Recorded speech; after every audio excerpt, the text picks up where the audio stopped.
Hi, this is Yuan Yi, and today I'm going to talk about the media and Western representation of Arabs. So, what does it portray about Arabs? Arabs are often portrayed as alien, violent strangers, intent upon battling non-believers throughout the world.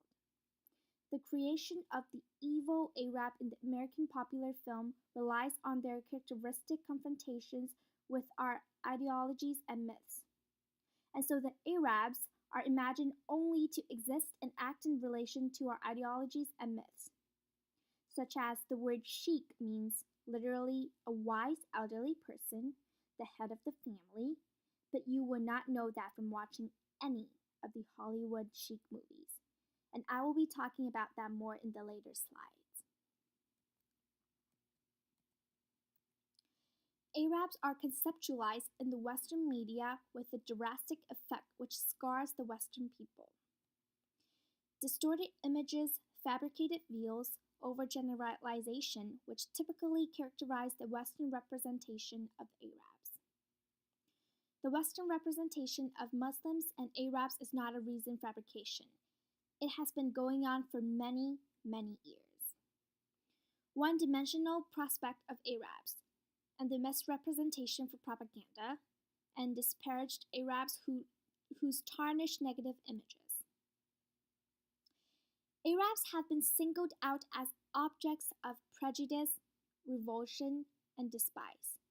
Movies like Without My Daughter, True Lies, and the famous Aladdin, which we all watched when we were young. They all showed demonic images of Islam, and the Western media insist on depicting a negative image. The history of American encounters with the Muslim states is almost as old as the American independence. Muslims are uniformly represented as evil, violent, and above all, eminently killable, which I think is very, very wrong. Assumptions easily lead to bias, misunderstanding, stereotyping, and sometimes hostility towards Islamic culture. I have a say on this because in China, our parents and even grandparents would always tell us, if you see a Muslim on the streets, run as fast as you can.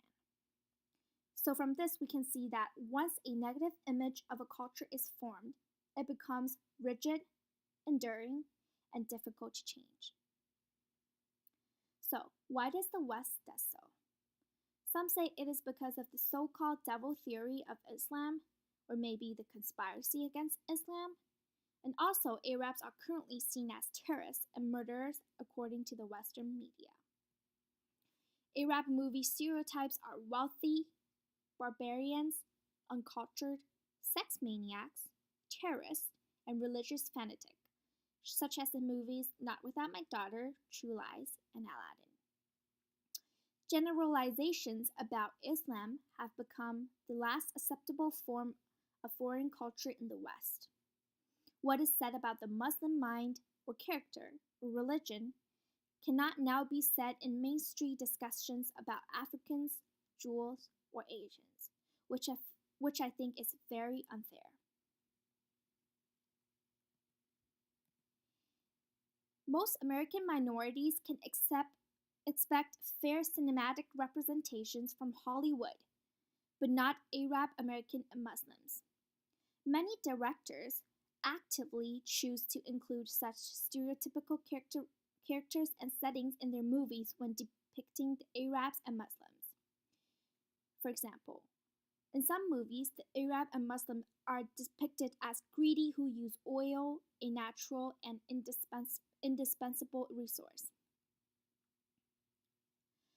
The word terrorism has unjustly become synonymous with Arabs, like the bombing in 1995 in Oklahoma City. The CNN announced that it was an act of terrorism done by Arabs, but later, ironically, it was found that an American was actually responsible.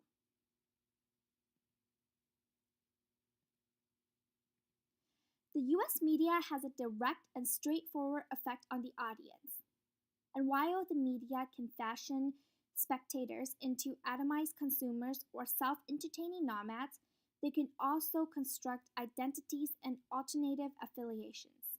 So I think it is crucial for the US media to portray fair facts about Arabs and Muslims. For example, The Roots of Muslim Rage was published in the September issue of The Atlantic, a sordid attempt at dehumanizing Muslims.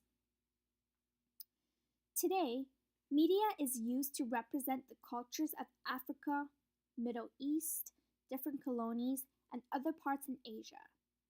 It is a way of viewing that these areas have been supported, justified, and reinforced by the West. Visions of the East in modern Western media, such as motion pictures, newspapers, television, books, music, magazines, radio, and comic books, have influenced many different aspects of human life. It has succeeded to forge the imagination of the audience and create new identities for the other cultures. Media determine our perspective, the way in which we make decisions, the way in which we spend our leisure time, the way in which we perceive others, and most importantly, the way in which we interact with one another.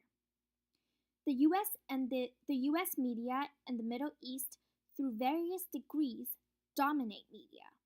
They have always perpetrated stereotypes and prejudice about minority groups. Racism and the Western media has provided a clear-cut boundary between the East and the West, whose history has always been closely bounded up with forms of misrepresentations and misrepresentation.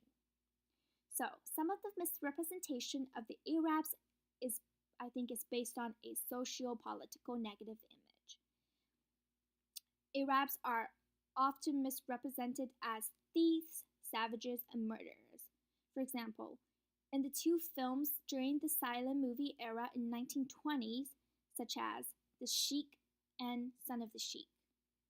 And the image of villain Arab versus the good Western man is highlighted in films such as The Song of the Love in 1923, A Cafe in Carol in 1924, and The Desert Bride in 1928.